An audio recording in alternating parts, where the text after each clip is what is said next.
Hi, I'm Deanna with Dakota STEAM Learning, and today I'm going to be going over our engineering design process for Dakota STEAM Learning's short version engineering lessons that we have. So, really quickly, in case you're confused, I want to review full versus short versions of engineering challenges. We have both, and the reason we have both is because full versions are amazing, and I highly, highly recommend using them when you have the ability to.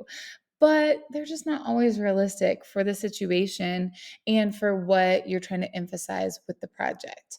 So, not all of our lessons even offer full versions because it doesn't always lend itself to that process. So, short versions are where students only create one large solution to the problem. The biggest thing I do want to emphasize with short versions is we do not ever recommend having students collaborate on an engineering project when they've not first gotten to try their own version on their own. And that's the difference with the full version. In full versions, students actually make two creations. The first one's a smaller version where they 100% work independently. And then the second one could be independent or it could be a collaboration in a small group. So it's really up to you. A short version typically takes an hour and a half to 2 hours. You can sometimes get them down to one, just depending on the age of the students. But no matter what, engineering is never going to be a super duper fast process. But of course, you can split this into multiple days. Full versions are really lengthy because you have to go through the whole process of building and then analyzing and then building again. So those are really lengthy, but once again, that can easily be done in a week, like small amounts of time every day. So just know that short versions are not intended for collaboration and they're still amazing projects. A lot of the times, like I honestly wish I could use full versions more. A lot of times, short versions are more realistic for what you have available to you and your time with students. So never feel bad for doing short versions, but if you ever have the ability to do a full version, I highly recommend it. So just know that a lot of our lessons have follow along lessons, and this is the second slide would be where that would be. And that's literally just those slides with me voicing over on top of them to lead students through the lesson. This is great because if you don't feel super confident teaching engineering, you have someone that's leading it that is super confident. Or number two with it is they can be done a little bit more independently. So if you have students in choice time, and a kid's really into engineering, then they could use this as a resource and not all of your kids have to be doing it. So let's go on to what a Dakota STEAM engineering short version looks like. Remember, when we are doing STEAM, we are always trying to learn, obviously, or make hard decisions, and we're definitely focused on successful engineering projects. But in STEAM, in our opinion, the most important thing is building students' critical thinking, creativity skills, as well as their communication. And then this one, they're not going to have a lot of collaboration, but you will see the collaboration with the communication. So that is our main focus, and secondary to that is what they actually build, in our opinion. So just know that that is why our procedures are so hard on those aspects. So we always start with telling students what they are in for the day and what our focuses are. And then we go right into step number one, which is the ask step, where we define problems and learn key information. So they're given a problem, it's written as a question, and it's designed as a challenge. These are never, our projects are not follow along builds together. Your students will end up making things that look vastly different. And that's by design because, like I said, our goal is creativity and critical thinking. And while I love having STEAM experiences where kids are led through something a little bit more prescriptive, that is not the goal when we're doing an engineering design challenge because we want them making the hard choices. We want them evaluating choices and thinking really critically. I don't want to be doing the critical thinking for them. So they will have a STEAM journal, or at least you can have them have a STEAM journal. And our STEAM journals are completely customizable by you because some of the pages are always going to be filled in, and then some of the pages are going to be blank. So you can choose based on your students' needs and your focus on them if you want them writing down things like the problem, or if you want that already provided for them. So what's the best use of their time? What are your goals at that time during the school year? And so that, since we're educators too, we try and take those kinds of steps so that everything is left up to you for what is most important for them. And so, right after that, then we tell them their criteria for success and we tell them any constraints that are going to be implemented in this challenge. So, really quickly, they already know what their problem is and they already know what they have to do and what they're not allowed to do. So, a lot of times, these are requirements to make the challenge more specific or more difficult. And a lot of times, they're linked to whatever other content we're trying to emphasize. So a lot of times with ours, it'll be science. And so it'll be something related to that. Then students are told what materials they're allowed to use. If there's limitations, a lot of ours do not involve limitations, but every once in a while it'll be like you can only use 10 popsicle sticks or things like that. And if we make those choices, it's for a very specific reason. Know that there is a detailed teacher material list in your lesson resources. So this is just for students and it's just for them to be starting to think about, oh, okay, this is the solution I'm starting to form in my head. Is it possible with what I have access to? Honestly, materials, in my opinion, is one of the biggest, most important evaluations as a teacher that we really need to do very strategically, because this is where you really see you can really lead students to really critical thinking is by what materials you allow them to use. And so we have very specific materials, but you can always change that up based on what you have access to. Next up, it's really important to us that students are thinking critically. So as a result, we have them start to evaluate their experiences to form ideas. So we always activate schema. And this is also a great place to get communication skills in as well in this design process. So we pose questions that are relevant, and they're literally posed to initiate discussion. So then you would lead students through a discussion in pairs or small group, and then whole group if it's possible for you. We recommend using your typical discussion structure. So think, pair, share, things like that. Whatever you use in your classroom, this would be a great place to do that. And the reason that we do that is because we want students starting to think critically about it. And like I said, those communication skills are key. And then after they've communicated and they've shared, this is where we have them go back to the STEAM journal and we have them document ideas that would help them. So, what are things they want to remember? We always include boxes and lines so that's customizable based on student strengths and based on what you want to see them doing. So, the example I usually give is like, I have personal children, and like my third grader, I would require her to write sentences because she gets sloppy sometimes. So that would be my like expectation for her. Whereas my first grader, I would expect him to draw a picture, and then I expect him to maybe write phrases. So wherever they're at, this is customizable to that so that you can differentiate. After that, comes the analyze part, and that's where so they've already thought about what they already know, and now we want to take some new knowledge and give that, and so they're going to have to meld all of those things. So we have research sides that we choose key relevant information to share with students. We include key facts and pictures so that we can allow students any background knowledge that they don't have those gaps filled in. So here's an example of like a slide that we use in one of our bridge building engineering design challenges, and it's describing arch bridges, and it shows them what an arch bridge looks like, and it gives them a little bit of key information, but we try not be really, really intense with the amount of information we give them because we also want them drawing conclusions, right? Because that's that critical thinking. So we don't always like, you must make this, because that's not what we do. Instead, we lead them through analyzing things. After that, once again, it's a great stopping point to have them write down anything new that they learned from research that they think might be important. After that, we move on to, we're almost to the fun part, we're almost to the building part. And you can see how many critical thinking and communication things they've already had to go through to this point, and we haven't even built yet.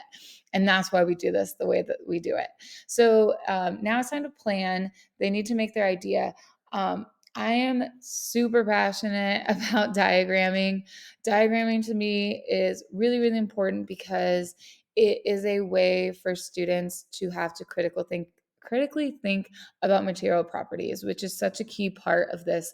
And so, kind of review, pictures are pretty, you're going to see them in books, but diagrams are where you take that picture and you turn it into something usable that others could actually make your creation. So we kind of walk them through how to diagram, and this really, it leads to so much critical thinking, like them having to evaluate each material and which material is going to work in which spot is really, really key. And they get so much better at it the more that they do it. And I get this question a lot. Yes, all the way down to kindergarten, even even pre-K. Like we do some with kids that aren't even quite in kindergarten. Every once in a while we'll have a school ask us to come in, and even with them, I do make them diagram. Do I make them write words? No. But you can do different strategies. So, like, you can have them color the word straws green and put green on anywhere where a straw is going to go. You can have them draw, like kindergartners, like sometimes I'll just like have them write pop, and I'll have them write S for straw, things like that. You can make it work for where they're at in their literacy. Having draw arrows from it, more than anything, like even if they don't get it on the paper, them thinking about it is key. So sometimes I have them just look at it and show me with their fingers how many straws they think they're going to use. So then they're like really having to evaluate. And so it's really, really powerful, and a really important step, in my opinion. Um, like I said, we work in public schools, we're public school teachers, and sometimes I think people think that some of these things aren't doable, and it absolutely is, no matter what grade level they're at. So work with a lot of fifth graders, of course. A lot of them aren't at fifth grade writing level. They can still do every part of this because STEAM is not always where kids who are traditionally high in schools flourish. And a lot of times kids that traditional education, reading and writing might be hard for them, they do really well in STEAM. And so we always want to honor that with the way that we design our lessons, because after so many years, I've seen it time and time again. So they do this diagram, and I do not allow my students to build until they have a diagram. Um, sometimes it takes certain kids a little bit longer, but they really will be able to do that. And so after they have this diagram, the next thing that I have them do is the communication part and the really important like collaboration part, even though they're not going to collaborate on building. So then we go through our what and why protocol. And so this is really building their ability to evaluate their own work and communicate their ideas effectively. And what I love about what and why is it really can work anywhere, because really all it is forming your idea and citing your evidence. So we have them describe what to a partner, what their creation is going to look like. They describe their diagram. So I'm going to put straws here, blah, blah, blah. And then they describe their why. So why they think this idea is going to work. So this is where they have to cite their schema. This is where they have to cite something from research. And so we give them these sentence stems to help them. And it's really, really important. Early in the year, depending on the age, but in average, I make them talk for 30 seconds. So I set a timer for 30 seconds, and their partner's not allowed to say a word. They have to talk the whole time. And then by the end of the year, it's up to a minute. And then after they're done sharing, the next thing that we do is their partner is going to have to talk for 30 seconds. And for 30 seconds, they're going to have to give helpful feedback. So we do a lot of practice with this, of course, but having them understand positive feedback and that you can still have negative feedback, but say it in a respectful way. So we call it positive and concerns, and the students really learn that your idea is not you. So your best friend can tell you things that they're concerned, and they're not saying it about you, they're saying it about an idea, and it allows them to divulge those two things. And it's really, really powerful. And so we have this go where one partner gives the what and why, the other gives the feedback, then they switch. Then the first partner, or the partner that's giving feedback, gives the what and why, and the other one gives feedback. And then we give them a little bit of time to fix anything they want to on their diagram as well. So this is really, really important step for not only critical thinking when they're evaluating other people's, but communication and their ability to share ideas, and not only share their ideas, but sell their ideas, right? And explain with complexity why they think something's going to work. It's really, really powerful for students.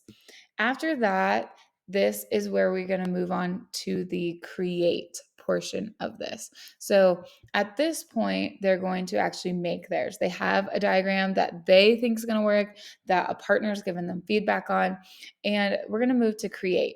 And sometimes it involves a figurine. So then we'll first make the figurine together. So things like if you're doing a boat challenge and a penguin has to be on the boat, then this is where they'd make that figurine. And the reason we do the figurines is because we never want to require you to go buy something. So, like, I don't want you to have to go buy a stuffed penguin. So that we provide it. If you have the means and the desire to buy a stuffed penguin, those kind of things are always really powerful for kids, but they're not necessary because we always give you the resources to be successful without it. Then we give them some engineering reminders, just good places like in every project. This always comes up. And then we have check-in sheets. We usually try and say check-in every like 15 to 20 minutes, and students record theirs on there. It's a great way for you to just be able to walk around and be like, okay, I got to check in with these 4 kids. Like they're really struggling. Most of the time you already know by that point, but every once in a while you get those quiet kids that you think are like trucking along, and then they circle the red and you're like, oh, gosh, I gotta get over there. So it's a really like less stressful way for you to check in.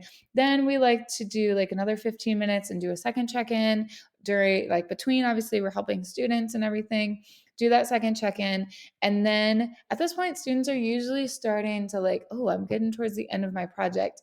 And that's when we pause real fast and talk about mini testing.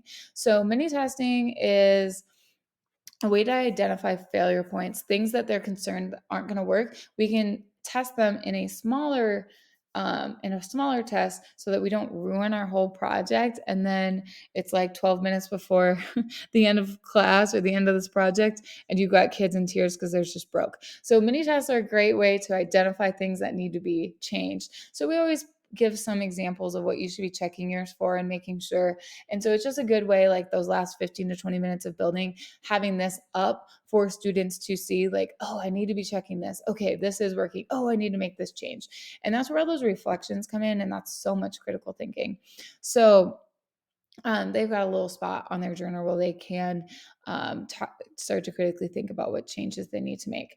Once you're nearing the end, we like to pop this up with a timer if you have it, just telling students when they're going to be doing final testing. So a lot of times I like to give them at least 10 minutes after mini testing to be ready for final testing.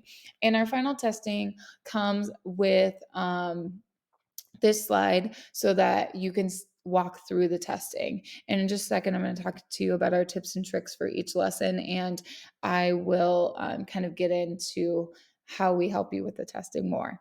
But it gives you very specific things to successfully test these, because I know sometimes it's hard to imagine how you want to test something when you didn't necessarily design the lesson to begin with. So then they record their final results, of course. And then the very last step is back to communication skills. And that's where students kind of share with others their results, their reflections, and their surprises. And this does not have to be whole class. If you have the time for a whole class, cool.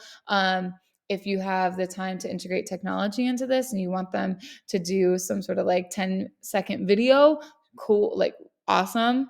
I get there like once to twice a year because I'm just always out of time. But if you can pull that off, like power to you. I think that's awesome. A lot of times for me, it's a gallery walk. So I have them gallery walk, then I have them grab theirs, and they have to share this information with 3 other kids before the end of class. Things like that, or the end of this before we're going to reading win or whatever we're doing. So just making sure that you give them some time to really share this information with others is really powerful. So they can also write this down on here before they're going to go share it, of course. So the biggest thing is I do want to make sure that you understand that we also provide you with the tips and tricks for each individual lesson, which means each lesson you will get another video specific to that lesson where we will identify when's a great time to teach the lesson. We will does it go well in a fairy tale unit? Does it go well when I'm working on this science standard? Things like that. We'll also give you common struggles. We've taught these lessons lots of times in a STEAM setting. What's a common thing that a lot of students do that you can counteract and how to counteract it? We'll give you testing recommendations. This one's actually great because the students can test it themselves. Oh, have another space for it. Whatever we think has worked really, really well for us, we will let you know. And then the last thing we do is we show you student examples and we go over what is inside of those. So we go over key elements so you can see this one worked really well and here's why. This one failed and here's why. So we break all of that down so you have an idea in your head of, okay, these are some things that could work. Like I said, all of ours are designed so that kids aren't making the exact same thing. So know that you're not going to get one where every kid makes the same one because that's not the point of our STEAM challenges. But we'll break down a few so you can kind of know what to expect and what kind of probing questions you could be asking students to lead them to success for sure. We also always include blank slides. If you're using the Google slide version of ours, the reason that we do that is because we know that sometimes we need to make changes. Sometimes you want to put your discussion protocols in there, and that's great. And we highly recommend that. We're teachers, your teacher, you make it work for you, and we always want you to be successful. So we hope that you have so much fun teaching these lessons, and we hope that we provided everything that you needed to be successful. Have an awesome time teaching STEAM.